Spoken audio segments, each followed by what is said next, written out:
Hello guys, welcome to the latest video of my YouTube channel. And in today's video, I am gonna share you with my IIM CAB interview experience. I had my IIM CAB interview on 20th of February 2025 and my slot was afternoon at Delhi NCR Center, which was Lemon Tree Hotel, Gurgaon, Sector 60. So before starting this video, I'm gonna share you with my profile. So I am a general engineer male without any work experience. I'm a fresher and like I have a gap year of 1 year. Like I graduated in 2024. So till the time I join a B school, will have a gap of 1 year. And about my academic, I have scored between 90 to 95 percentage in my 10th, 12th, as well as my graduation. So it's a 999 profile. And and I have, have certain PORs in my college too, and like various extracurricular certificates. So like I have a decent profile. Yeah, that was all about my profile. And now let's get straight to the point about my vodka experience. So I reached the center around 1:15 p.m. and they were starting with the process of document verification. We were told to sit according to our uh, group allotted to us. There were around 20 group, and in each group there were 10 to 12 students. Like I'm assuming that there were 10 to 12 students. I don't know the exact count. Yeah, so like I was third in my group. So my document verification process started very early, and around 2 we were, you know, they paused the document verification process and started with the VAT. And my VAT topic was quick commerce, a way forward, or it's just a luxury. It was a pretty simple and generic topic, and everyone, has various points to write about it. And we were given 20 minutes, and the word limit was around 300. And we were provided with a sheet, and like there was no extra sheet provided, but it was sufficient to write, about 300 words. So yeah, like I also write, very decent, a very, decent point. I was satisfied, but the time was very limited. So I was not able to conclude very well.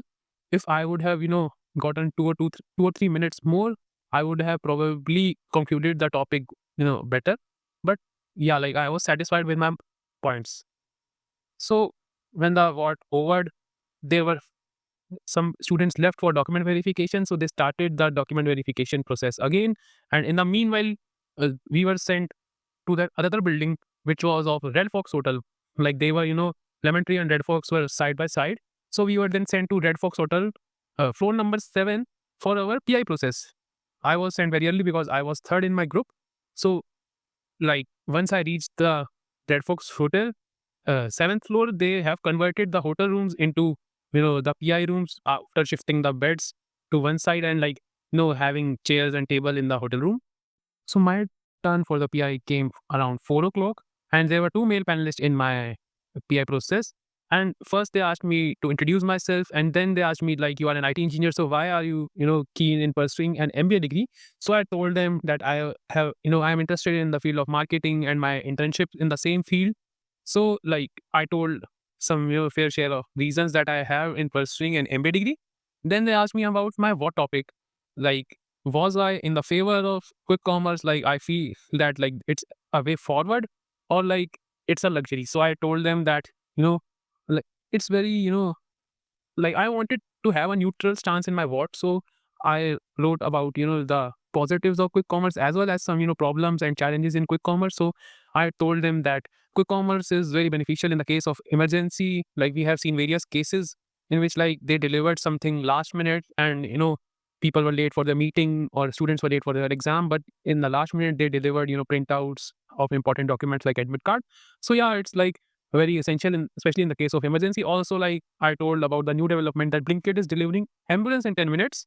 So yeah, I told that it's also a like way forward, because especially in country like India, we need, private players in healthcare sector to, improve our healthcare situation. So this is a way forward. But then I wanted to, as I said earlier, have a neutral stance. So I told them about the some negatives, like they are, the working situation for the workers working in quick commerce industry is not very good. And they complained about their pay structure. Also they don't get, employee benefits because they are, working part-time.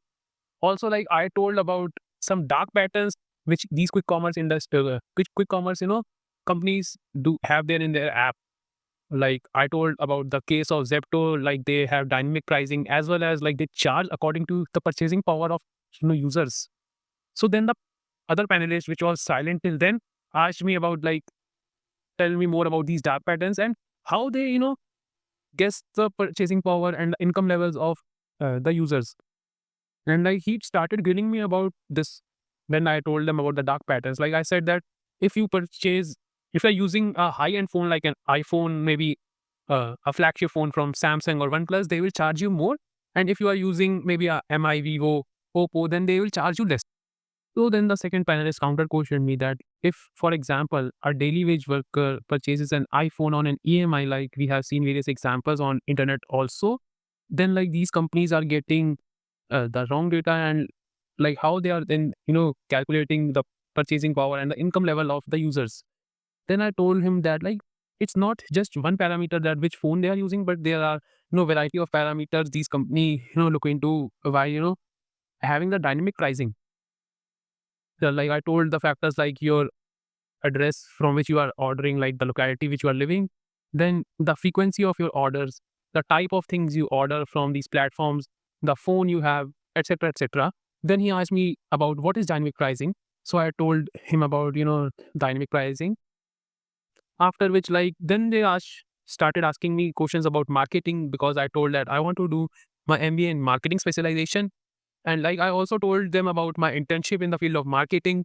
Like I told them like I was into content creation as well as organic marketing on social media. But the second panelist, which I told you, I guess he misunderstood the content creation part with the SEO part, and he was asking me questions related to SEO, like which I was able to answer the basic questions, but when he deep down into the technicalities of SEO, like then I have to told him that like I don't know the answer. But he then asked me that you were pursuing an internship in marketing and you don't know these basic questions. Then I have to told him that I was into marketing and content creation, but I was more into social media marketing and content creation, like on platforms like Instagram and YouTube. And I was not, I have knowledge about SEO, but I was not an SEO expert in my internship. And yeah, then like he stopped asking me questions. Then again, the panelist when started asking me questions about my hobby, and then there are some academic related questions. Uh, Also, like the panelists who started, in the end of the interview, started asking me questions related to my academics. First, he asked me about blockchain, like the type of encryption we use in blockchain, which like I explained the encryption technology and the blockchain technology, but like he asked me to name the specific technology which is used in blockchain, which I was not able to answer. And then he started asking me question related to uh, electrical engineering subjects. And again, I was not able to answer that. And then he, asked me that you have studied the subject in your first and second year. You don't have knowledge about that. Like I said him that like I was not comfortable in some electrical engineering subjects because my interest was more in coding related subjects. But like then he stopped asking me question related to academics. Then he asked me about my hobbies, which I told him that like I love to travel. I recently started playing pickleball and like I love to watch and play cricket. Then he then started grilling me that like like you recently started watching and playing cricket. Then I told that like not like I said that I recently started playing pickleball and I love to watch cricket and play cricket from my childhood. Then like they asked me more about pickleball because they haven't heard about the game. So I explained about the game and then my interview came to an end. So it was a mixed interview. Like there were some, duration of interview which was stressful when, particularly when they were asking me about my academics because I was not able to answer, I guess, most of the academics questions because they were related to electrical engineering and I'm an electric IT engineer.